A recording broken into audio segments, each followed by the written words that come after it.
Hello, and welcome back to Goalie Interference. It's another playoff edition. It's another Golden Knights are up playoff edition. No, I think last time they were down, but this time the Golden Knights are up playoff edition of Goalie Interference, brought to you by the Jimerson Law Firm. Mike McKenna of the Daily Faceoff is here. What is up, buddy? Yeah, let me talk to you. Yeah, let's go. I tell you what, man. Dude, we got a fun night to talk. Like, the good part about this is that we've just got one game to really focus on and kind of project out the rest of the series. And we may sprinkle in some talk of the other series and what's going on, but I hope Vegas fans feel pretty good after last night, even though it was a high-scoring affair. Kenny boy, I thought they were pretty impressive. At least, let's say, through the first 35 minutes or so, especially, looked really good. So let's set the stage, man. 6-4 win for the Vegas Golden Knights. We head into game 2 at the Fortress on Saturday, which pissed off every Edmonton fan on earth that spent thousands upon thousands upon thousands of dollars to come down to see the game Friday. I'm not an Edmonton fan, but it pissed me off too because it screwed my flights up. And I had a 3-hour direct flight up to Edmonton, and now I've got 12. Yeah, and can we say this? This is not on the Golden Knights. This is on the NHL. No. They wanted to get national TV times. This is not a Vegas Golden Knights thing. I hope that Edmonton fans can understand that aspect of it. And can we, by the way, can we Edmonton fans? Go ahead. Yeah, I know, whatever. But can we get this out of the way right off the bat before we go in on that? The deal that was announced today for Vegas to be on, it's good. What used to be Ion, which is now going to be Scripps Sports, or they're just rebranding it. But we don't know what it's going to call yet.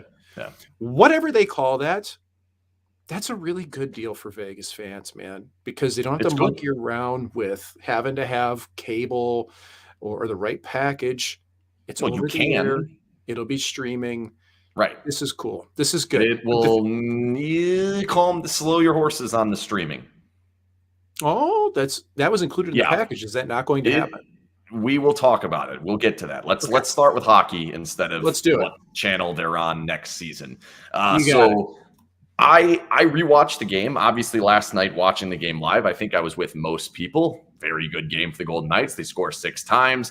Obviously, Draisaitl is Draisaitl, so you're going to give up something. Maybe try to not give up 4 next time. But I think upon the rewatch, there's a couple of things that jumped out to me. In a weird way, and I think this is actually going to be kind of the plan moving forward in the series. In a weird way, it reminds me of a team in football that just likes to run the ball to keep Patrick Mahomes off the field, right? Like, don't allow Tom Brady on the field, so we're just going to have all the time of possession. Like, that's kind of the style the Golden Knights came into this with. And for me, watching live, I thought the Golden Knights were just peppering them with chances over and over and over again. And it was a little bit like that through the first maybe 8 to 10 minutes of the first period. Really, after that goal, all of a sudden the Golden Knights come back. But really, that's not necessarily what happened. The Golden Knights spent a lot of time around the outside. They did not get a ton of dangerous chances, but what they did do is they did not really ever turn the puck over in a bad position in the offensive zone to allow the Oilers free exits, free opportunities through the neutral zone. Vegas was very good at the defensive blue line. They were excellent through the neutral zone, and for the most part, inside of their own zone, they were good enough blocking shots, keeping things to the outside. But I think like they scored 6, they're suddenly this offensive juggernaut that can keep up with Edmonton. I'm not sure I want to get on that bandwagon yet. I don't want to get into a track meet every game with Edmonton, but I do think you also have to look at it and say, hey, you know what? This is what this series may be. These might all be 4-3, 5-4, 5-3 games.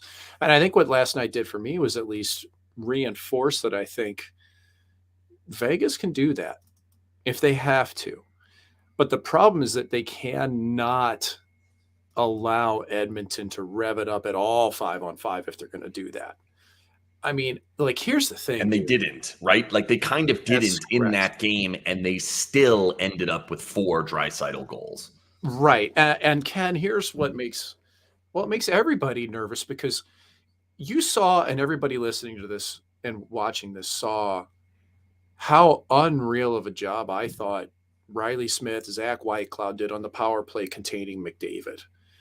I mean, dude, you could tell that Vegas did their homework. Cassidy had them all churched up on what they had to do to shut down McDavid, and they still couldn't stop Draisaitl for 2 power play goals. And one of them is because there's just so many goddamn weapons. Like, Bouchard can shoot the puck. That was a 98-mile-an-hour slap shot. Yes. Like, so it's tough. It's easy to say you got to control that rebound, but and I agree with that. I'm not letting Brossoit off the hook for that. But I'm telling you, you get a 98-mile-an-hour clapper to anything that's other than the crest on your jersey, and good luck controlling that thing. Right. So that's kind of my point here, is that power play is just so goddamn deadly. Period. End of story. You can more or less bank that Edmonton's going to score at least 1 or 2 goals in their power play. The Golden Knights have to play 5-on-5 as tight as they can. And I do think they did a really good job of it, especially, like we say, through the first 35. You started to see the neutral zone be a little bit more porous towards the end of the game. McDavid got through pretty clean once. Brossoit, this was it, and I'm going to go in my notes so I get the timing right on this, but Brossoit with 8.5 minutes to go or so is the one you're talking about. It was directly after Vegas had scored in the third. No. After Edmonton had scored, it was 5-4. It was right after Edmonton had scored. Yeah. So this was, I have one at 11:13. Brossoit had a huge save on Brossoit, middle ice with his left pad save. On McDavid. You said Brossoit had a save on Brossoit. Yeah, on McDavid. That is correct. So I promise I have not been drinking. But that was just, dude, McNabb fell. Like, he was pivoting so hard by McDavid that he fell. Yep. And that shot came up. That shot got off the ice. It was not just one that he whiffed on. It got up off the ice. There was another one a little while later with about 6 minutes left in the game where they ran basically a set play off of the faceoff, in which they won the faceoff back, rimmed it all the way around. Costin bumped it off the wall, and now they had Nurse flying into the offensive zone. He had a great opportunity to potentially hit that breakaway chance. Brossoit turned that one away. So, yeah, it did get a little bit porous, but then at the same time, from basically that Nurse chance on, from the last 6 minutes of the game, it was so hard for Edmonton to get the puck into the offensive zone that they couldn't even pull their goalie. Now, they made multiple mistakes not pulling their goalie, and then ultimately when they did, they actually just sent the other skater on before they pulled their goalie. Fuck it, get out there. I don't even care if we pull our goalie anyway. That's not allowed. That's too many men. So they made that call and basically killed off the end of the game for the Golden Knights. But there were portions, and to me, it comes back to the simplest way to defend your own blue line is to not have the puck be anywhere near your own blue line. And that's what the Golden Knights did at their absolute best. And my conundrum after game 1 is when the Oilers are sitting here telling you we sucked, we weren't good enough, we weren't clean enough, we didn't execute at the level that we can.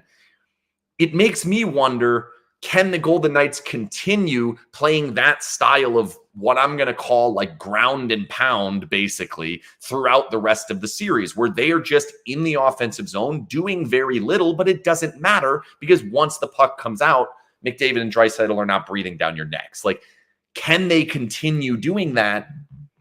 They did it for one game. They absolutely did it for one game. Your mic went off there.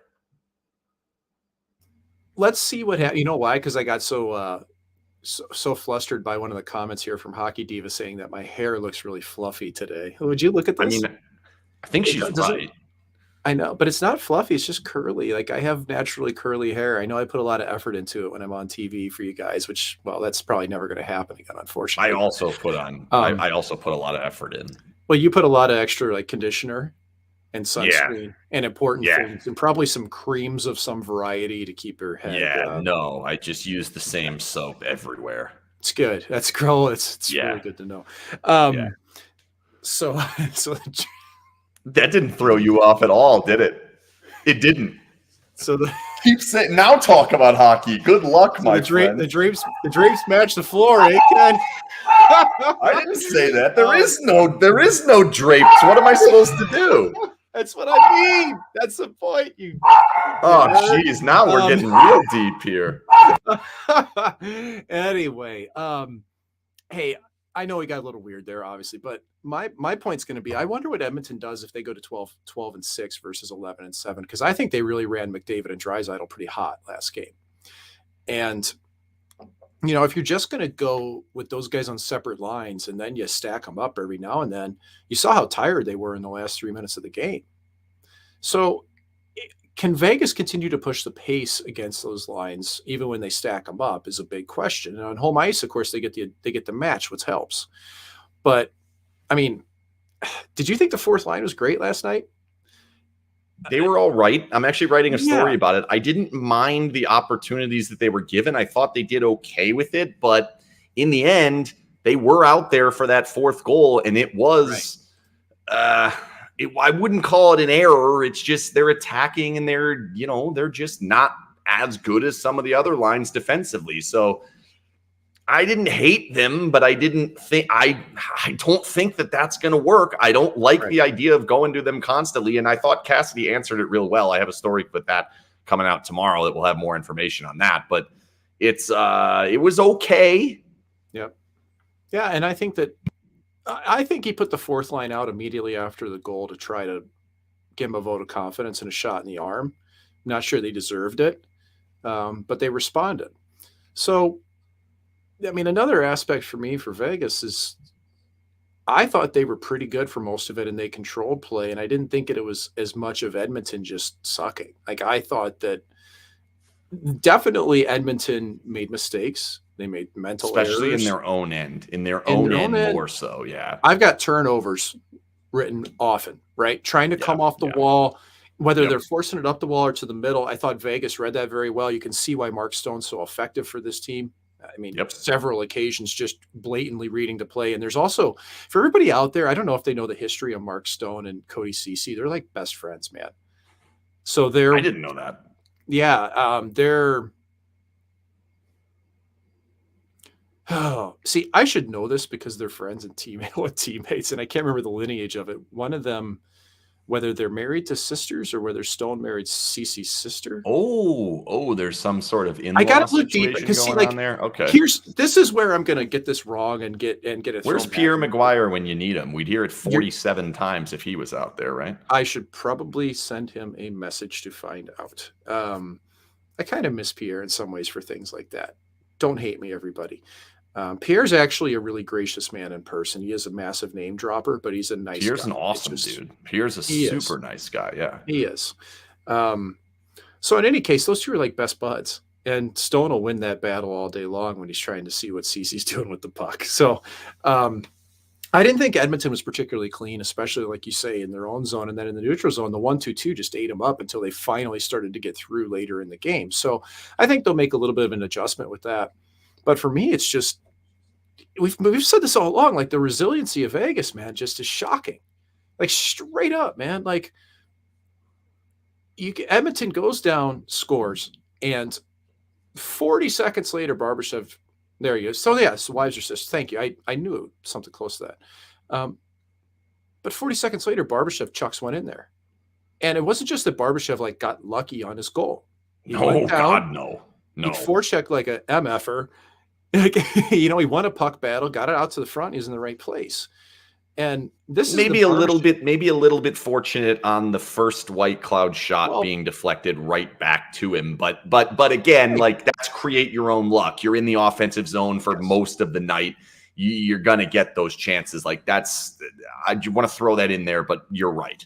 Yeah, for me, it's the forecheck that created it. And then he's in the right place in front. But that's a very Barbashev type play. That's the Barbashev I've been trying to tell you does exist under the surface somewhere and can come out. And then for him to get another one later is no surprise. But that was his. Yeah, that's right. He got the other one. No, that was his second one. The other one, he scored the first goal. Edmonton has better than that. That's the long and short of it. They do. They really do.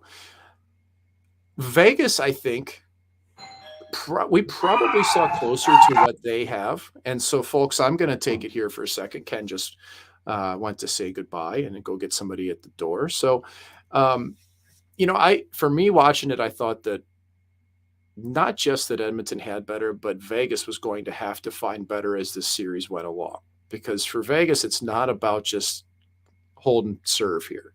Hold and serve would have been what happened through the first period and a half, 2 periods of the game. And then Edmonton starts to come alive. If you give them a penalty or two or a power play, then you're going to be tough. You can't let them get back into the game through any penalties. There was one point where I said Brossoit had more puck handles than he actually had saves, and that was in the first period, right? And that was accurate. Yeah, I think so. Bottom line, Vegas was on top of him for most of it, but it wasn't like this was a one-sided, lopsided game. I just think that Vegas was more resilient, man. Like the way that like 2 goals under a minute after Draisaitl makes it 3-3. You're just stepping on their throat, Yep. 1 goal, okay. Edmonton had every chance to get back in that game, and Vegas didn't let that happen. And then they went into their typical prevent lockdown mode, allow shots in the third period, the goalie makes some saves, and you get out of it. But it was pretty stunning to see Edmonton make that huge error and take a too many men on the ice penalty. They couldn't figure out when to get Skinner off because they didn't have possession in the offensive zone. So they were just waffling back and forth. It was very weird. It was very weird. They had it 3 times. I just watched it back. They had it 3 different times. They didn't do it. It was very odd. It was like right on that edge, though, where they were waiting to cross that bridge where it was guaranteed possession in zone curl back. And like, it's reached a certain threshold where you just got to get him off the ice. And Brian Boucher's calling for it on the air. He's like, got to get him off. Once you hit 130, just go. I don't care. I do not care.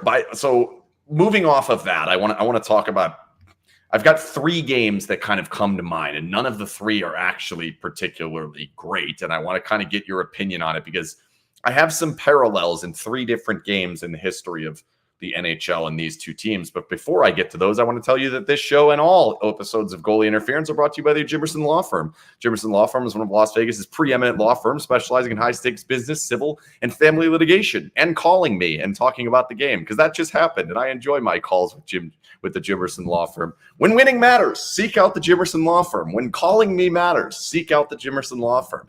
Trust me, I love a good Jimerson chat before or after a game, and you will too if you have him as your lawyer. They are fantastic over there. So, 3 games. The first one's the most obvious one that's going to jump to the forefront for everybody. Winnipeg played their best game against the Golden Knights in Game 1. They got blasted in the regular season 3 times. They came in here. They played their best game in Game 1. They did not have that the rest of the series. Now, it's important to note they lost Morrissey as well as Scheifele along the way.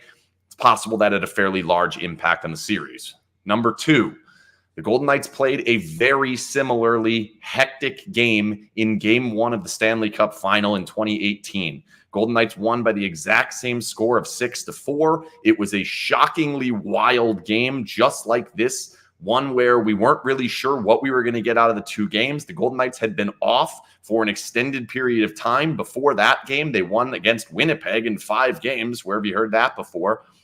We know how both of those series ended up going down. The other team who won Game 1 went down and lost the next 4. And then the last one is another wild game, which is the very first game of the Battle of Alberta last year. So that was a 9-6 game in which the Flames led 5-1. Edmonton climbed all the way back to tie it at 6 and then gave up 3 to lose 9-6. I remember in that game, they walked away saying, that's not our best. The Capitals walked away saying, that's not our best. The Golden Knights walked away saying, that's not our best. We're now hearing that from Edmonton. I think we all probably agree that probably wasn't their best. But how much of this do we want to take and say, that's the Golden Knights blueprint, that's it? If they do that, there's nothing Edmonton can do. Is that accurate or not? No chance. There's no way. Like, Edmonton's way too good of a team to say that. This was the first time Edmonton had lost since March 11th in the regulation. All right, and they've beaten good teams. So it's absolutely accurate that this wasn't Edmonton's best game. They were porous. Their brains weren't on. Too many mental errors. And what's scary for Edmonton is how many odd man rushes they gave up to the Golden Knights. Yep. Vegas at its core, and we've talked about this endlessly, they're still a rush team. I don't care what anybody says. They're a rush team. That's where they I generate don't know their who's best. saying otherwise. Like, who would be saying otherwise at this point, right? Anybody that's not watching, right? Because, Right. you know, so they've got to shut that neutral zone down, man. But I think I'd look good with a little eyeshadow today. Anyway, I think you might. I We think always so. like Maybe. the halo above you, yeah. Yeah, I know. It's like I got to figure out how to get that light. Is that an Akira Schmid jersey off to your left there? This right here. Yeah. Well, that's a Mike McKenna not a jersey. fanboy that jersey. That's a real makes deal. a bit more sense, but it would be nice to have an Akira Schmid jersey up there right now. I played less than 2 games in this jersey. I earned this jersey that I had to pay for later in my career. Like most of my jerseys. Is it authentic or is it some sort of replica? Oh no, I don't have any. Actually, I did have a Syracuse Crunch gave us replicas of our own game jerseys that weren't the game worn to take home, and I actually traded one of those for a gamer.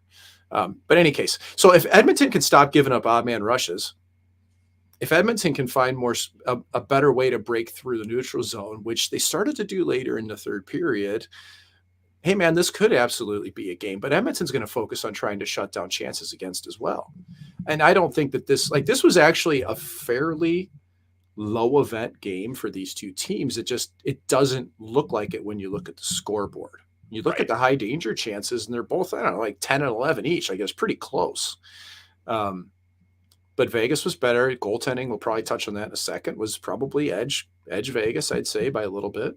So it was by the way, high danger chances was 8-7 Edmonton at 5-on-5, right? At 5-on-5 and 49 minutes of 5-on-5. Scoring chances 27-21 Edmonton. It's important to note the Golden Knights were winning the game for a good portion of the game, so you're going to give up a few more scoring chances. Of course, maybe try to not give up 13 in the third period moving forward. That's not ideal, but expected goals, Vegas wins it at 5-on-5. Vegas wins it on natural stat trick on all situations. Money Puck actually had it the other way. So I guess the kind of the core of this to me is like, okay, we're going to expect Edmonton to be better. We're going to expect better execution from them, better exits from them, more consistently getting into the offensive zone. Are we to also expect better from the Golden Knights as they adjust back to this? Or was that the best the Golden Knights have to offer, and they ended up winning the game effectively 5-4 with the empty netter? Shout out to that too many men penalty. Like, that game's tied in the third period after Vegas played an excellent 40 minutes. I think it's realistic to think that Edmonton has much more room for growth than the Golden Knights do right now. And that's not a bad thing, because to me, I think the Golden Knights could grind this series out in 6 or 7 if they have to. They're up 1-0. They only need 3 more. Like, that's a huge benefit at this point. 100%. But I do think at some point, if Kane gets going, if some of that depth starts to come through for Edmonton that they have had at moments this year, they're going to be a handful at some point in this series. Like, there's going to be a game here before it's all said and done where Edmonton just rolls Vegas. I can feel that. And because that's just kind of how they are. Like, they gain a lot of positive mojo out of crushing teams, but they've typically been able to score their way out of problems. That's where against Vegas, I'm not sure that Edmonton can consistently do that. I mean, Cassidy's system is pretty rock solid, man. Like, even on the kill, I understand that I said this earlier that Edmonton scored twice, but Vegas did everything I would have asked them to do on the kill, the way they pressured McDavid. The problem is there's just so many weapons. You know, it's pick your poison. So one of the things I noticed, to your point, in how they're defending, so there wasn't a ton of time in the defensive zone, but there was some, and it wasn't, at times it went well, at other times it didn't go well. But a lot of Vegas's best chances were born directly off of a block shot.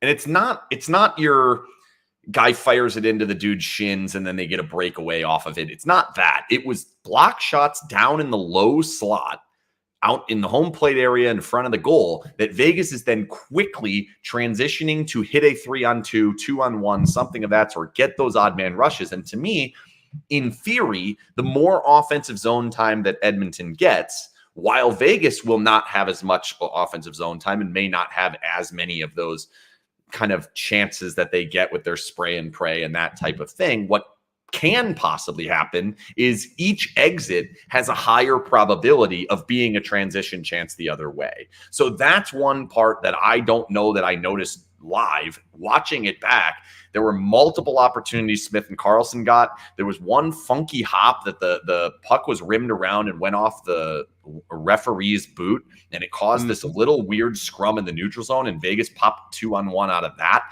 Like, when things are happening that are kind of outside of structure, block shots, weird hits, weird bounces, things of that sort, Vegas was definitely better at pouncing on those and turning those immediately into odd man rush chances, or at the very least, even man rush chances. Is that a phrase? I'm making it up now.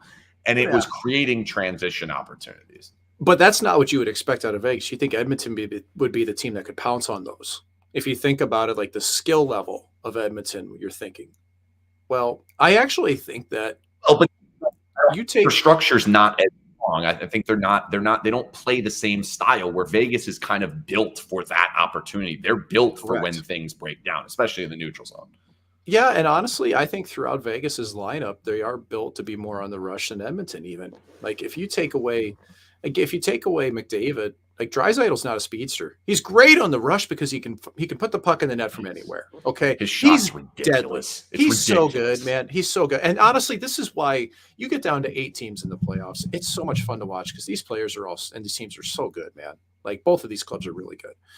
But, you know, to see Vegas be able to handle the rush, like, you have to think about these lines. Like, Carlson, Smith, we know how fast they are. And I mean, Howden and Stevenson, that instantly speeds up Stone because Stone speeds them up by putting the puck into the right area. And Eichel can wheel too. So team speed is more of a factor for Vegas than sometimes people give them credit for. And again, that is why they're such a good rush. They also have better puck moving defensemen, which makes a huge difference. When the shots are blocked, they're landing on the stick of Alex Pietrangelo, Shea Theodore, Alec Martinez, Zach Whitecloud's good puck moving defenseman now at this point in his career. Like, when that happens, these opportunities can be born out of basically nothing. And so that's where, for me, if there's one adjustment that I see from the Edmonton point of view, they've got to stop with the shots from the slot, or from the points from the outsides. If it's in the high slot, I think they're okay, especially when they get that traffic in front. And I thought Yamamoto wasn't in front nearly as much. Bukestad wasn't in front nearly as much as what I think they want to be moving forward. Kane would be another one. But those shots from the point that are basically looking for tips, I think it's a terrible idea. And I think that they should probably recognize that quickly, because you're wasting an opportunity for what's a very, very low danger opportunity offensively, and can potentially create a high danger chance the other way and basically feed into Vegas's rush. So I feel the same way about Vegas. Don't do it. Like, do not take those cheapy shots. Now, if you know you can get it through, fine. But to me, that's one adjustment that, if that goes away, where does Vegas's rush game come from? Because it was not where it was not coming from, that it usually does, is when teams blow it at the blue line, the offensive blue line, when Vegas has good gaps, pokes the puck off of sticks, and they deny that entry, that typically leads to chances the other way. That was not the case in this game at all. Well, I agree with you in some instances, but I also think when you're just not getting shots at all, you got to get the puck to the net some way, somehow. I get that. They went 15 minutes without a shot. I get it. Yeah. They did. Yep. And, you know, sometimes it's just about getting your mind frame back to pucks on net. And it sounds so simple. It's all the cliches, but it's true. Like, and sometimes you can gain a little bit of momentum off it, because when you put the puck on net, you typically tend to recover it if the goalie doesn't get it. So, unless it's blocked, right? Yeah, and that's where, like, if I'm Edmonton, I'm starting to look shooting wide of the net on purpose, expand the net, right? Crash. You don't have to try to shoot it through Martinez or anybody else. I mean, if I see Nick Hague on the ice, I'll put it at the net. Like, I hate to say it, but Hague is probably the weakest of the D. He's the one that you kind of worry about in front. Maybe Shea. Yeah, I think, but Shea's the one that can transition so nicely. You make a great point about Bukestad. Bukestad should be there all day long in front. And they're going to be a little bit different without Janmark too. Like this is suddenly without Janmark, they were already 11-7. And now they're looking like 10-6. Who's going to draw back in? They have players to do that. But Devin Shore, and then they have the other kid, Dylan Holloway. So they have some options. Like I like Janmark. I always liked Janmark here. I don't think he's a big difference maker. I don't think it matters. Their bottom six though just simply isn't there compared to Vegas's. Yeah, but I don't think I think Derek Ryan coming back in, and he was sick in the last game, not even hurt. For Janmark, like that's what they were doing to the Kings in the first place, and it was having some success. Derek Ryan scored a goal. Like if Holloway comes in, to me, Holloway's actually got more upside than Janmark. So I don't see that as a huge loss for them necessarily. Like obviously, I feel bad for him, and it looks really bad and it's terrifying. His head goes into the boards without his helmet on. Like it's terrifying. And Matthias is an awesome dude. Like. Yeah. I really like that guy, so it's disappointing. But hockey-wise, he's really good. I just don't think it's going to make it huge. Yeah, he's European guys. They tend to do that. I had a hard time. He beat me often. So I want to ask you about the kind of one of the fans' perspectives of the game, and that's basically Edmonton came into this series with a clear plan of attacking Mark Stone's back. Every opportunity they had, they wanted to take a shot at Mark Stone's back. You're a former player. You've been in those locker rooms with those situations where you know somebody's banged up or something's there, and you want to get that little bit of edge. I'm wondering kind of how you see it from the gamesmanship aspect and if it's similar to how I do. Yeah, I get worried when I see Stone taking runs because I'm trying to blow through my notes here real quick. When was it the end of the period when he got clobbered in front of the net? Yes. And I saw that. Yeah, and I saw that and I just went, I don't know, man. Period. Yeah, maybe a second period. Still, yeah. It might have been earlier. I think it was 10 minutes. The one that was real bad, the one that I remember that was real bad was about 10 minutes into the first period. But there was one off the puck that happened. And then I believe it was the third period, the one where the broadcast caught him yelling at somebody like it was 10 minutes in the first. Yeah, it was 10:30 in the first. Like Theodore just sent a wrist shot at the net and Stone was in front and he got clobbered. Chopped him in the back, yeah. It makes me nervous because you get further into playoffs. Like let's say they get past Edmonton, whoever they face next round, finals, whatever. Vegas won't win a cup without Stone. Like I have no other way to say that. Like the power play is now serviceable because Stone's back. Simple as that. And the depth, the three lines, the attacking is all there because Stone's back in the lineup. Chandler Stevenson, he's good again. Like that's a magic combination. Stevenson and Stone together, and Howden's been great with them. So they have to have them. If you're on Edmonton, you're seeing Stone's number and you're hitting them every chance you get. And you're taking every liberty you can. And it sucks because it's not cool. It's not really what you would like to walk around proclaiming, hey, I cross-checked Mark Stone in the back in playoffs. It was great. You feel like a real dirty bastard saying that. But in playoffs, everybody looks for that. And you know it's coming. That's the thing. Stone knows it's coming too. There's no secret that his back is what's been ailing him. So it's one of those that I don't like to see it. And you always want to wish that the ref will be like keeping an eye for it. Hey, this guy's got hurt, but doesn't matter. Like it's got to cross the threshold of being a real penalty.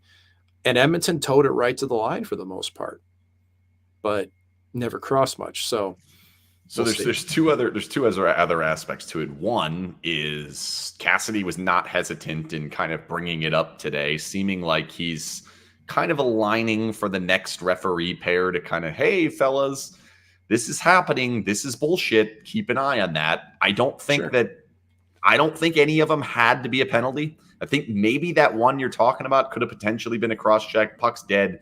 You could potentially get one. After the whistle one, I think that happens to guys all over the place. We're just a little bit more sensitive about his back. I get why Golden Knights fans are. The second angle is something that was brought up over here, which let me see if I can find it. Yeah, here it is. It pisses him off. It seems to piss off Mark Stone, and it seems to piss off the Golden Knights. And the last time that a team did this was the Jets. They started doing it. They got their asses kicked. In this game, the first time they did it, all of a sudden, Mark Stone taps a goal in not that much longer, gets cross-checked in the back after he scores the goal as well. But it does seem to kind of light a fire under it. And I wonder, you think that's real, that it's like, okay, hit me in the back, dickheads. My mom used to always say, don't piss Mike off. Guess why? You couldn't beat me when I was pissed. Mm-hmm. And there's a lot of people that think that when somebody's emotional level gets too high, they can't function, they don't work, blah, blah, blah. Some people thrive on the other team going after them. And, and some people can do it within the realm, within like the guardrails of sport and not getting so far outside of it that they can't function. Stone's a guy that's like that. He feeds off of it. But I can't help but worry because we saw him get off the ice from practice the other day. I'm sorry, man. I'm worried about his back. I'm worried about him, period. Like I just am. And I think that's it's interesting to note that after a 6-4 win in which he scores and had another crucial assist, he didn't speak. That's very rare. We do not see that often. My guess would be there was treatment going on and that we're focused more on the treatment than we are on him speaking. I'm perfectly fine with that. But I do think that is potentially an indication. If nothing's going on, if he feels perfectly fine, he's the captain of the team. He scored a goal. They won the game. He's probably going to step up there and speak. And he is awesome when he speaks. I love how much better my stories come out when he speaks than when anybody else does. Not to say sorry, Will. And Will Carlson knows that. I love him, but he's all on the mic. But nonetheless, like that is another aspect. All right, let's move. Before Jason comes in, let's move to the TV deal. Let me just give a quick run through of what it is. So, by the way, if you haven't read it, don't do it now because you're watching the show, and I feel like reading and listening to us is not going to go well. But I put a Q&A up, like an FAQ type thing, frequently asked questions type thing about the TV deal, kind of trying to go through all the questions. The simple, long, and short of it is the Golden Knights are no longer on AT&T Sportsnet. That company went bankrupt. They're gone. It's gone. That's it. There's no more. They're still doing Colorado Rockies games until that season ends. For Golden Knights fans, AT&T Sportsnet is dead. It's dead to you. It's dead to me. It's dead to all of us. So moving on, we're now on Scripps Sports. Scripps is a company that's been around for a long time. 1800s is how long it goes back. They own newspapers and whatnot. TV was not around in the 1800s that I'm aware of. Nonetheless, they've been around for a long time. Scripps Sports has not. Scripps Sports was born in December of 2022. It's brand new. The Golden Knights are the first actual, like, full-time sports franchise, individual franchise that has signed on with Scripps Sports to do this type of a deal. Why I bring that up is because the Golden Knights are probably going to have most of their games on whatever that channel, I believe it's channel 34 on DirecTV and over the air, and it's 63 on Cox. It doesn't have a name at this point. It's currently listed as Ion TV. I think Chicago Fire is on there for like for 24 hours straight most of the time. That is going to be rebranded to something else. I would imagine Scripps Sports would be my guess. Maybe that the Golden Knights get a hold of it and call it Night Sports or something, whatever. That's where I think most of the games are going to be, but some will be on 13. And yes, Hockey Diva is right. They do have the WNBA, but that's not completely taking over like a regional sports network like this. What is new and good for Golden Knights fans is while AT&T Sports, you had to have a cable package to get it. That is not the case anymore. You can actually buy a digital antenna, which is the 2023 version of Bunny Ears, plug it onto the back of your TV, and you can get this channel. High definition, even in HD. Over the air. It is available over the air. Just like you get free radio broadcasts, you will get free TV broadcasts. It is available to you pretty much everywhere in this area, from Nevada to Utah to Wyoming to, there's one other state, Idaho. It's all over the place, right? So it is available to so many more people for free without having Cox or CenturyLink or any of them, DirecTV, any of them. You may not have to have them anymore. However, AT&T offered streaming if you had the service. Yeah. You could watch it on TV or on your computer, on your phone. We don't have that at the moment. It has been told that that is the plan. They want to go down that path. 13 is currently on YouTube TV. Ion TV is currently on YouTube TV, but Script Sports is not. And when you get into the rules of blackouts, that's not going to be an easy hurdle to jump over. This is not going to be a straightforward go to here and all the games are available to everyone for free super easily. I don't think it's going to be that straightforward. They are going to be available for free for every single Golden Knights fan in the regional network. It is better than the previous one, but it's not as straightforward to where I'll just plug, go to www.goldenknightsgames.com and they're there. That's not necessarily where we're at yet. Yeah, that's fair. But here's where it gets kind of strange is that, the RSNs used to pay a pretty good premium to the teams to be able to carry those games. My best guess here, and I didn't tweet it or say anything publicly because I don't know the details of it, but I would very much doubt the Golden Knights are getting paid anywhere close to what AT&T did for this deal. It's probably more revenue sharing would be my guess. Correct. And so I don't think they're going to make as much money off this, but I think in the long run, it's a smart play because it's a macro play, because the hope is that more people have access to the games. They're also expanding the footprint a little bit up into VGK worldwide, right? You're going into Montana, Idaho. Not like there's a lot of population worldwide. Worldwide. We're talking France and Spain, and like Idaho's not the worldwide we're thinking of here. But you're hoping to grab Boise, you know what I mean? But it is real though that you get something of a regionality. I do think that this was smart because they're at least making it accessible to fans. And if there's any way to piss off fans is to make your team inaccessible. I'm one of those right now. St. Louis Cardinals. I have YouTube TV. I have YouTube TV because it has all the channels that my kids need, that my wife and I watch and use. I don't get NHL Network. I can't get NHL Network here. You know why? I don't care anyway, honestly. Like, I'd like to have it, but I don't have to have it. NHL Network's nice. It's good. That's great. They can keep not paying people all they want. It's awesome. Well, but, I don't know about that. Yeah. Programming's good. That's all I know. As a consumer, it's pretty good. They never call me, which pisses me off, but that's okay. Me either. But I don't have those things on YouTube TV, which is one of the preeminent streamers out there. Hey, by the way, Boise's a great city. I loved going to Boise, Idaho. Tremendous potatoes. No, Boise's a cool city. It's a sleeper city. You got to go. I'm still mad that when the Golden Knights went to Boise and I asked, what do I eat if I were to go to Boise? The answer did not include potatoes. And they're basically like, we barely eat potatoes. And that pissed me off. Well, you're a simpleton, but that's okay. That's why I like potatoes. I'm going up to Edmonton. I'm going to eat poutine like 4 times out of the 7 meals I'm up there. It's going to be great. Yeah, that's good. That's acceptable too. But Nashville for 6 hours. Hey, dude, find something. Go ahead. Long story short here, man. Like, I don't think the Vegas Golden Knights are going to make us money off this deal short term. They may long term, but at least I think they really took their fans into this, and I think they came up with a solution that, again, it just makes the team more accessible, which isn't a bad thing. If you're going to lose your regional sports provider, find something to make this work. I don't know what these other markets are going to look like. Like, Bally's thinks they're going to come out of this okay, and Bally's has like 2/3 of the NHL.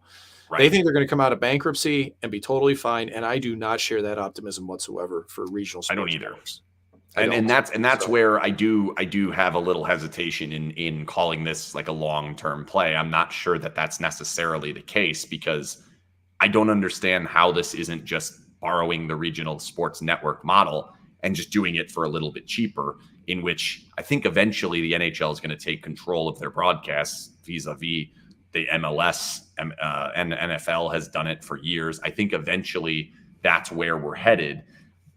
To me, though, the announcement coming today, it's great in that we don't have to wonder all summer what channel are the Golden Knights going to be on. Are the games going to get picked up? What's going to happen? We're not doing that. We shouldn't have Cox Blocked 2.0, which we had way back when the Golden Knights were first getting on TV, where it was like 5 o'clock for a 5:30 game, and we still weren't sure if they were going to be on Cox. We don't have that anymore. there's really not a huge drawback to this at all outside of the potential of it's being sold as it's available for free to everyone. And while that is true, I don't think most people are going to fully quite grasp that until you actually have to plug your digital antenna into the back of your TV. Like, I don't think people are quite grasping on to what they're saying when they're saying it is free to you. Yes, you can cancel your cable service. Yes, you can. You can even do it without the internet. However, you need this weird $20 piece that will make you feel like you're living in 1997. Like, it's weird, but it works. It's good. It's fine. This is good. All in all, this is good for the Golden Knights, for the Golden Knights fans, for everything about it.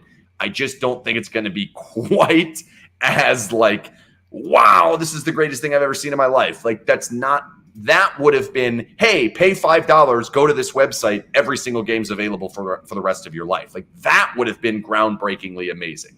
We didn't get there. I don't think that's not there yet. We're not there yet. It is what it is. And I think the product is going to suffer. AT&T was a pretty well-oiled company. It's a major company with a lot of juice behind it and production value. And we had our own problems when we went to doing Studio 31.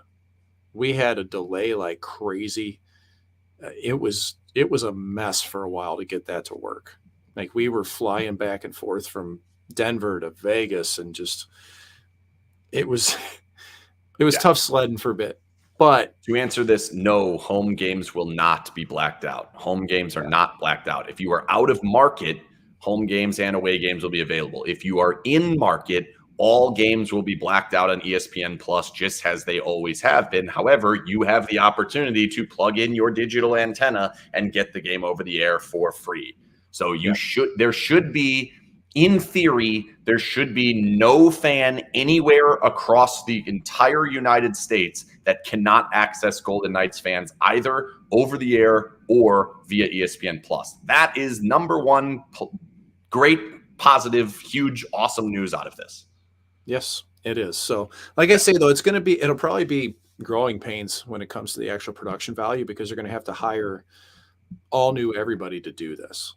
And it's not that there aren't capable people out there. I was actually talking with one of the AT&T producers today, and they're all kind of in limbo, not knowing what to expect. They may even hire some of those folks, and I would hope that they do, because that is a really skilled group. And honestly, dude, one of the highlights of working with AT&T was the producers. They were awesome. Like, these folks, like these men and women were so much fun, like close friends to this day. I'm going to be out in Denver in October, and I can't wait to see some of them, So I don't know. I hope that this entity, Script Sports, whoever, I hope they invest enough in the actual product so that you don't get to game 1 or 2 and it just turns into 2-second delays and audio problems and all these things that are going to drive people up a wall. I hope they get it sorted out this summer and are ready to rock when it comes time. But I do think, Ken, this is a good deal for Vegas Golden Knights fans. I agree. All right, let's bring Jason up. Let's get back into the series itself. What are the people going to do? What are the people that watch Inside Edition? What are they going to do? They're going to switch to Matlock. Oh, okay. Because So I mean, they are lucky that it's Inside Edition, because Jeopardy people would be, flying off the Inside handles. Edition's not bad. I don't mind Inside It's Edition. not Jeopardy. Show Deborah's. She's still on there. Deborah. I think so. Deborah Norville. I like Deborah. Yeah, Deborah Norville's great. I got a 2-second story for this. I remember I was like the only kid in St. Louis that ever went skiing in the winter. We used to drive to Denver to Winter Park for like 4 days to ski. What's that drive like? About 12 hours to Denver and about another 2 to Winter Park after. So we'd drive the first day. The next day we'd get to Winter Park and ski for like 3 or 4 days and then drive home after. And I'll never forget it, because we used to stay at this little lodge, and it had like a communal buffet for everybody that stayed there. It was very, very like 70s and 80s kind of budget place, but I loved it because the biscuits were great. As a kid, biscuits, I was in. But I remember sitting downstairs and I'm watching TV with everybody else there. It's not like I had the TV or the remote at the time. You may even had to turn the dial. But this old guy was sitting there, and I'll never forget. Sounds like prison. No, it was great. It was so much fun. They even had like a Blades of Steel like arcade game somewhere hidden in there. It was amazing. But we're sitting in there, and this old guy looks at us and he goes, when it turns 8 o'clock, we're putting on Matlock. And he was like, definitive. You're not arguing with me, you young punks. Because there was like, now that's prison rules. That was hysterically funny. That's like straight up prison rules. When it he gets will to stab you with a broken window. We're gonna put on Matlock after I take my Metamucil. You know, there's no question that man had a shank in his back pocket if you didn't do it. Like, I'm positive. Awesome. So I want to kind of get into the depth. So there's this common belief that the Golden Knights are all depth and the Edmonton Oilers have none. In game one, that certainly looked to be the case. And I think part of that was because some of the depth players did not play well for the Oilers. Klim Kostin was not really there at all. Nick Bjugstad's biggest accomplishment in the game was a penalty. Ryan Nugent-Hopkins was outright bad. Evander Kane missed 2 tap-ins on the back door. These are not terrible players. Like Ryan Nugent-Hopkins at 100 points. They have good players. Like one of them, the Janmark, didn't even get to play. He played a few minutes and then he's gone. So now they're down to 10. Like when you look at this roster, Jason, do you feel that their depth is being underrated, I guess, across the board at this point? Well, I think, like you said, I mean, it was front and center last night. And especially when Nugent-Hopkins and Kane, when they're not playing well, their depth looks worse. So I got to say, altogether last night, I just don't think we got the best of Edmonton. And I can't imagine that it all doesn't come together on Saturday. I mean, you can't lose out on scoring from the top line. Granted, I know you got 4 from Draisaitl, but McDavid, Nugent-Hopkins, those guys are supposed to add, and then all of a sudden the Costins and everybody else are supposed to be the complementary pieces. That wasn't there last night. And I think I don't want to say underrated, but I also don't want to say that they are great players either. So we'll have to see what happens. But clearly they weren't good enough. And I think, but the mistakes, I think, probably were one of the reasons why that we're sitting here saying that they played horribly. So to me, where the depth comes in more so that I think people are not focusing as much on is, like, I don't think that Michael Amadio is any better or worse than Klim Kostin. I don't think that Brett Howden. He's better than Klim Kostin. Okay, I don't think that definitively playing against them will say that. But all right, or is any better or worse than like Warren Fogle or Ryan McLeod to Nick Waugh? Like I think some of these players are fairly similar. I don't think that there's a huge difference there. Where I do think there's a huge difference, and I'm looking at my sheet, is Brett Kulak, Vinny Desharnais, Philip Broberg, and Cody Ceci. None of them would be in the Golden Knights lineup. None of them. All of those players I just mentioned, I don't think any of them would crack the Golden Knights lineup. And that's where I think the depth comes in, is that no matter who the Golden Knights have out there, very first shift of the game, they're putting Draisaitl out there. Cassidy comes back, says, Haig and Whitecloud, I wanted you guys to play. Go ahead and do it. And they're perfectly fine in that role. To me, that's where the depth comes in. And that's where the difference in this series for the Golden Knights is going to be, can they continue to create and force mistakes from that group of what's 7 now? I think they may go back down to 6 in the next game. Defensemen. They have defensemen that make errors. And I think that will continue. That's where I think Vegas's depth comes into play. Yep. I think that's true. But I also think that if you wake up the right people on Edmonton that'll play forever, it minimizes the weakness of their depth. So it's kind of a yin and yang there.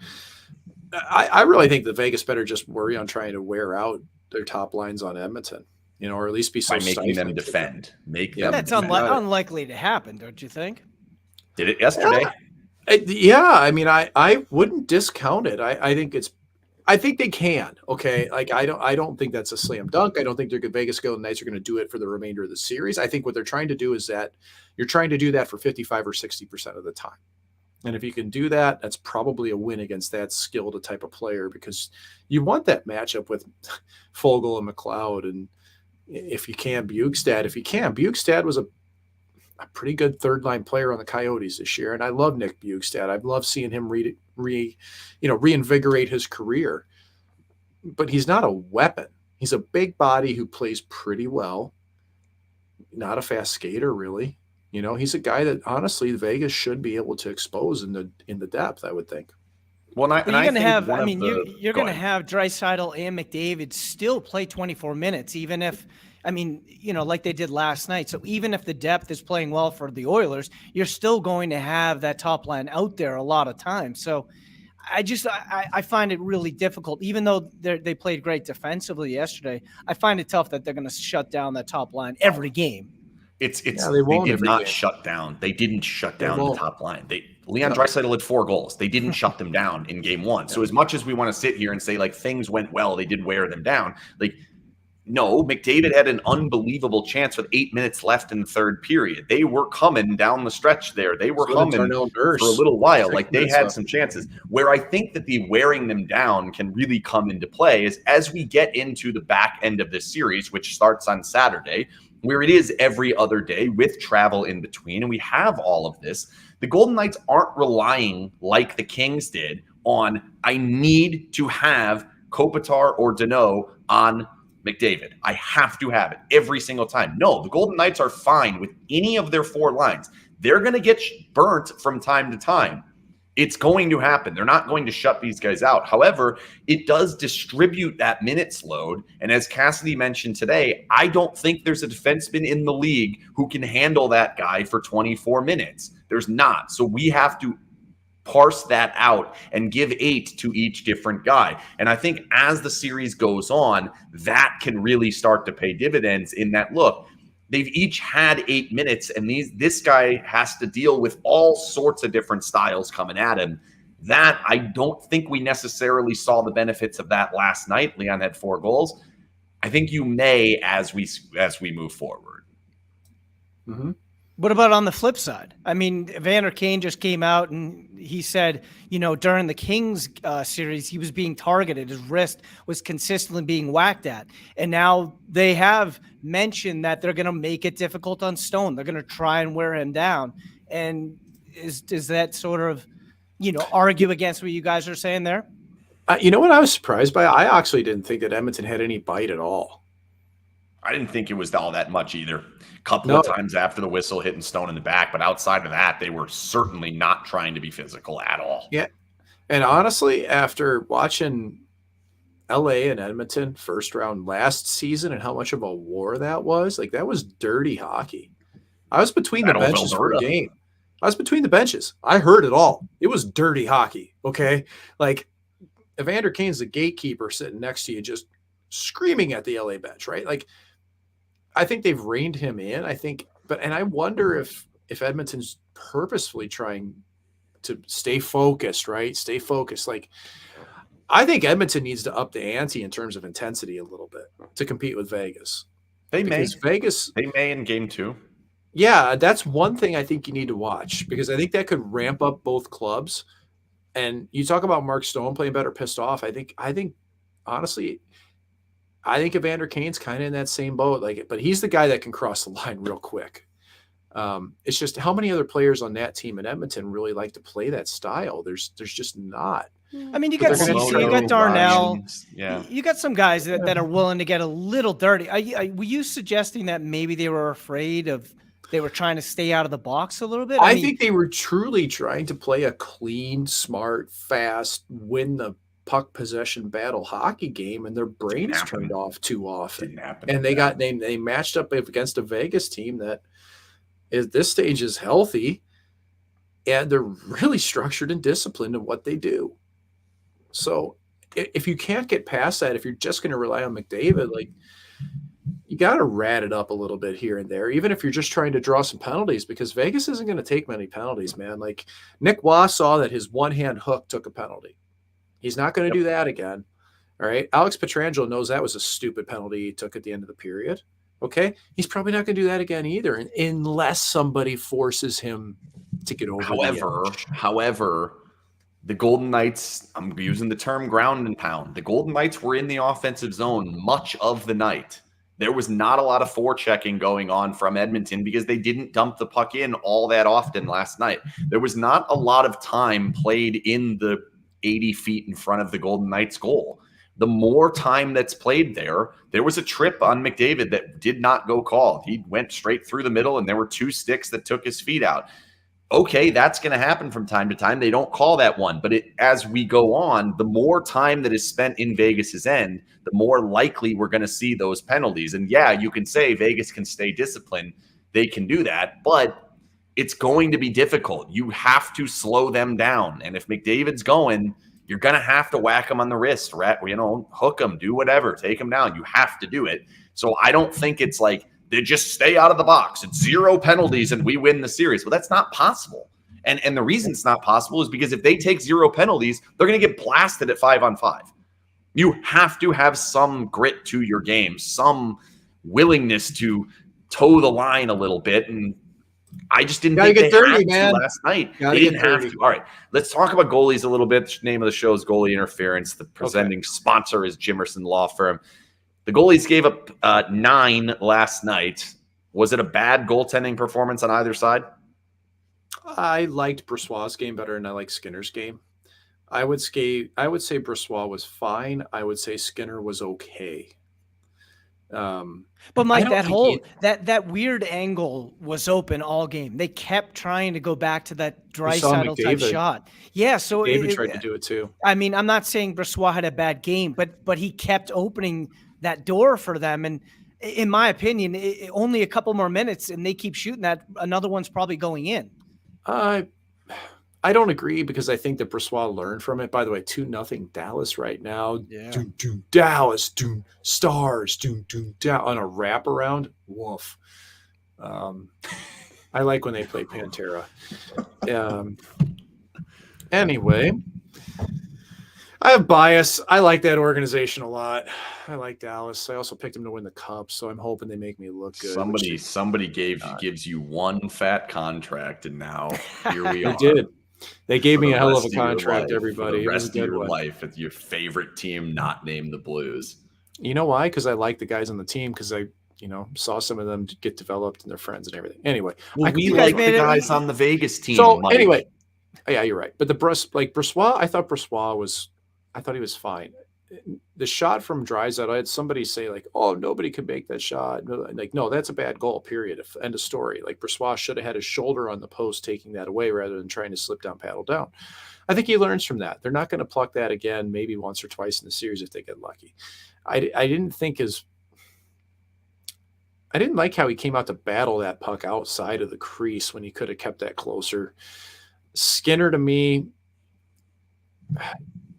I mean, flat foot, not a lot of lateral movement. Like Skinner is a good positional goalie, but he's not very dynamic. So, when Vegas makes a move and if they get the puck off their blade quickly, he's in trouble. Like, I didn't think he was terrible. I didn't think either goalie was terrible, but I didn't think either was great. I think that this series, I distilled this down on Edmonton radio yesterday, that I think if Vegas loses this series, it won't be because of Brossoit. But I think if Edmonton loses this series, there is a decent chance it is because of Skinner. I think he has more at stake because Edmonton is a looser team defensively. And I think that factor matters because he's not facing the same type of generational high-end talent like McDavid. If McDavid goes and scores 2 or 3 in a game or Draisaitl, like it's kind of like, oh yeah, okay, they did that. But if the Golden Knights go down and score and Riley Smith has a 2 or 3 goal game past Skinner, everybody's going to go, yeesh, So is he on a leash? I was all right with both of them. Yeesh. Mike? I think Skinner? Yeah. I think he's probably their guy from here. I'd be surprised if they ever went to Campbell, especially after Skinner got pulled for game 4. Game 4, and then they came back with him. It was 4 or 5. It was 4 or 5, yeah. Yeah, which was the right decision. The right decision to come back with Skinner because he's been their most consistent goalie. No, it was 4. It was 4. It was the game they were down 3-0 that they came back. It was game 4. Skinner is a consistently good goalie. Him and Brossoit are kind of similar. We haven't seen whether they're great or not. So yeah, all right. It's my turn. It's my turn to hop on the soapbox because I'm sick of it, Mike. Go, Sick of it, here. Jason. You're going to tell us about angry. the 3 stars? Yeah. Not going to tell you about the 3 stars. Now, that was ridiculous. I That was do a not joke. understand how Leon Draisaitl scores 4 goals and is not even one of the 3 stars. However, that's not the soapbox I'm on today. I'm on a different soapbox. I cannot tell you how many tweets and texts and Facebook messages and all these comments, however you find your way into my inbox, I got about how horrifically biased the TV broadcast was towards the Edmonton Oilers. Now, I'm at the game.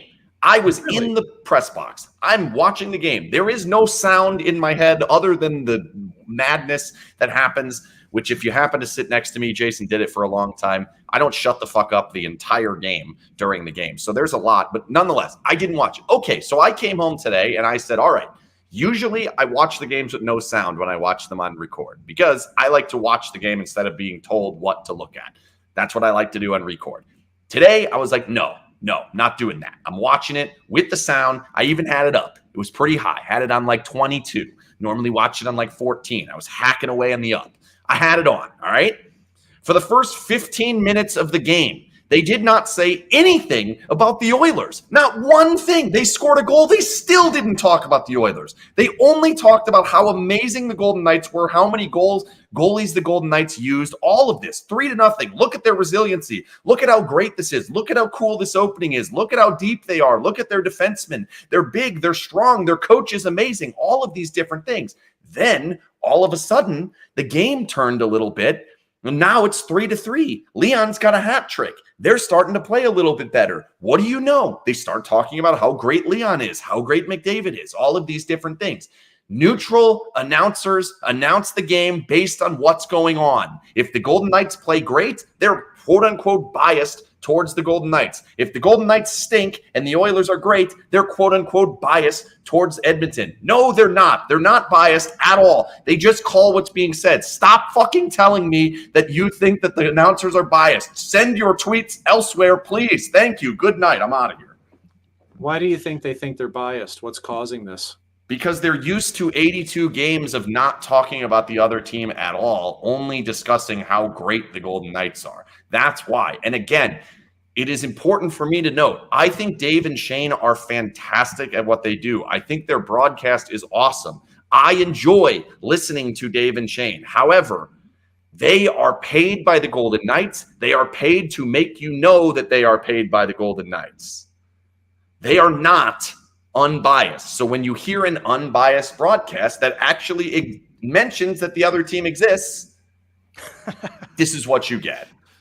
They're not biased. Stop it. I'm surprised it was actually an issue because after last night's game, they were great.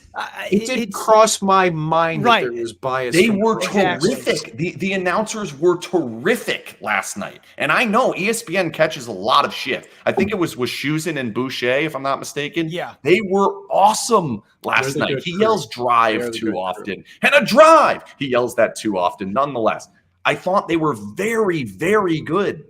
I don't stop it. Boucher and Chicken Parm are great analysts. That's the strong point of ESPN's broadcast. Ray Ferraro. They're very, very, very good. This kind of takes me back, though, and I know we're finishing up, but it's something Dave Jackson said in an article, who's the rules analyst for ESPN, the former NHL official. He said that a lot of the negativity towards the refs, he believes, is strictly because of home broadcasts nonstop ragging on the refs and how they're screwing their team. And guys, that's reality, man. If you hear your home broadcast constantly ragging on the refs, saying how they're screwing your team, you're just chumming the water here. Like, you are absolutely leading the witness, because people take what the broadcasters say as gospel, man. And that's hard for me to listen to. I have a hard time listening to home broadcasts. I do too. Like, I'm painfully objective. I know I am. But I like living in that headspace of being painfully objective. Some people don't. And there's also the factor that, hey, you're protecting your check, man. Like, part of your job is you want to pump up the team you're covering, you know? But I'll tell you they're what, paid by ESPN and Turner. I mean, they could That's care right. less who's winning. They just want to make Yeah. sure that they get the next series. And But it's I'll a tell good you what. game. They want it to be a good game. If it's 4-0, that's- they are kind of quote unquote cheering for the other team. They want a good game. People don't turn it off when it's a good game. Yeah. There was one, I remember, I mean, Dan Duva has been a really good friend dating back to Syracuse when we were together at the Crunch. And Dan used to always say that he calls the game as a fan for both teams. But in terms of the storytelling aspect of it, of course, it shades heavy to the Vegas Golden Knights because that's what fans want to hear about. That's their reference point. That's their context. But calling the game itself, he took it, and his belief is that you need to call it as down the road as you can. And I always appreciated that about Dan. By the way, if anybody ever gets you can certainly tell it radio, Dan is an absolute pro, like a pro's pro of broadcasters. Can I be honest with you, Mike? Here's something controversial. Radio announcers are better than TV announcers. I'm sorry. In the most part, these guys are describing the game the way it's being played, not the way that what they want us to see because we could see it on TV.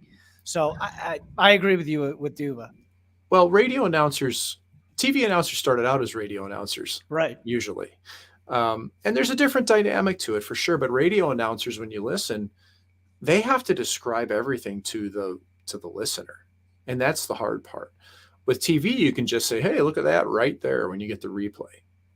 You get to read your own story as a radio guy. That's why Dan's so good at it. Dan deserves a chance at TV for sure. He's one of the best. He's not going anywhere with Dave in that seat, though, because Dave is also fantastic at what he does. But he was offered a job, right? Wasn't he offered another job in the league for TV? Dan was? Last year? If he was, I hadn't spoken to him about it. That'd be great. I don't know. That's what the the media rumor mills had said last summer. So well, hell, personally, I wish TV announcers would talk less. We have eyes. That's my one thing. I do feel like that would be better.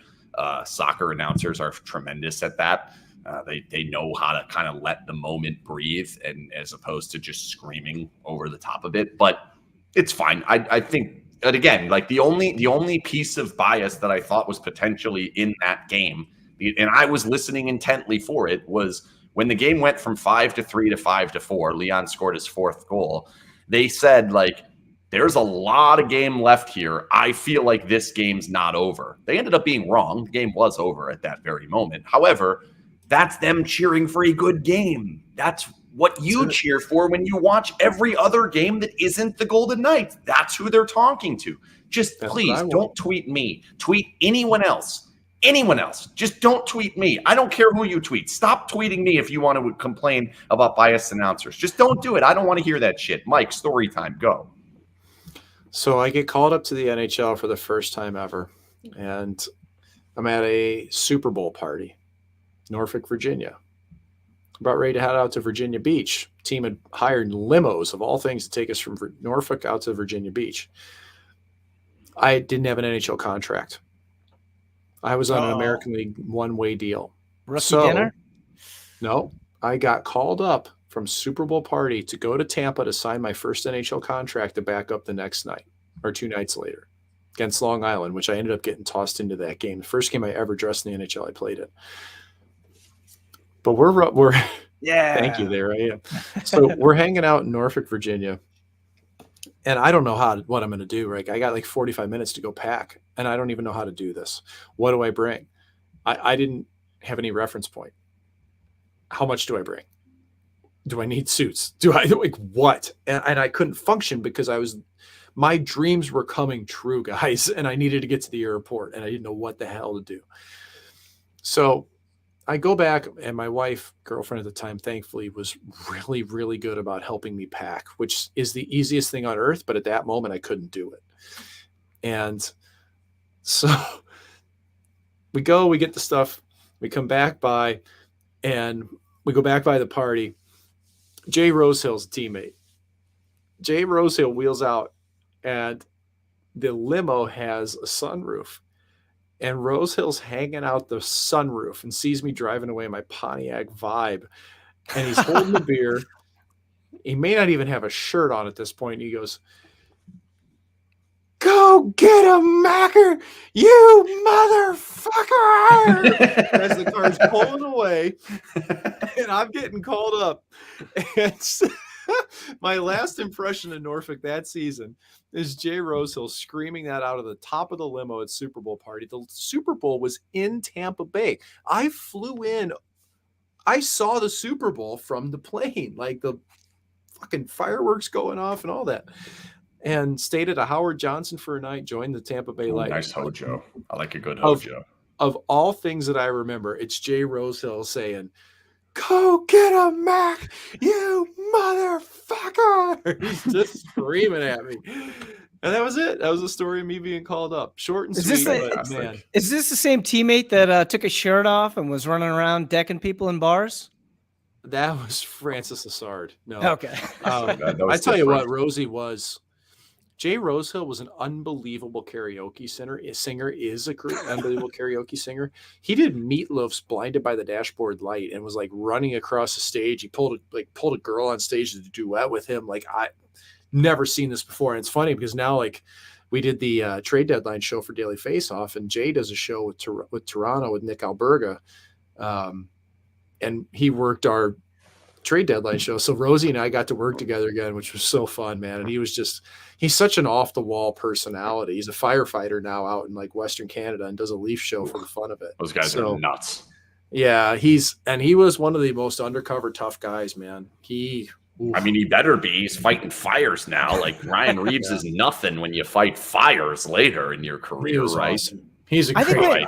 I think we should bring on one of these subjects in real life sometime on goalie interference. So that way Mike and his former teammate can discuss the story and we can get more into it. I could use some story time guests. It'd be fun to bring on. Sure. It'd be fun to bring on Paul Stastny and do it together. Ooh, I love me some Paul. Wow. He's a good guy. Let's hope he wins. Yeah, we might be able to get him. Let's hope he wins the Stanley Cup this year, retires, and then we bring him on goalie interference next year. I mean, in theory, Mike, we would technically prefer he loses to a different team that's still alive in that's the a fair moment. You're biased. That's biased. Sweet Ken. Bias. Yeah. He's the worst. All right, let's make predictions and get the hell out of here. One game. I only want a prediction for game number 2. Jason, go. Vegas loses 4-1. Ooh. That's a it's downer. just I was thinking more or less 4-2, but I could see a poor offensive game.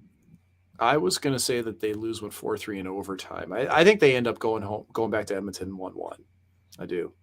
And look at me, the eternal optimist of the crew. What do you know? Shocking. Vegas overtime 3-2. I think it's going to be much lower scoring. I think it's going to be close. 2-2. Vegas only allows 1 power play goal instead of the normal 2 that it's been in this series. And I think that the Golden Knights are going to win this and go back up there 2-0. And I'll tell you, at 2-0, I still don't feel like the series is over. Coming in, I thought either team's up 2-0. They're in good shape. After watching how game 1 went, and Edmonton really didn't have their best and kind of still were in the game, I think Vegas can pull out a great game tomorrow. Or say tomorrow, it should be tomorrow. God damn it, NHL. Saturday afternoon, and I think they can win the game and still be in an interesting spot in the series. But we will see. I've got them going up 2-0. You guys both have it 1-1. This show is brought to you by the Jimerson Law Firm. Thanks again, as always, to the Jimerson Law Firm. We are out of here. We'll be back next week. What times do we have a Wednesday? What do we got? Oh, we have another Wednesday. So we'll be back next Thursday. We will be back next Thursday because that's going to be game number 4. So that game has to happen. We'll be back next Thursday. We'll see you then after game 4. Thanks to the Jimerson Law Firm. Good night. Trying to find my cursor to press the button. Oh, I found it. Stop tweeting me.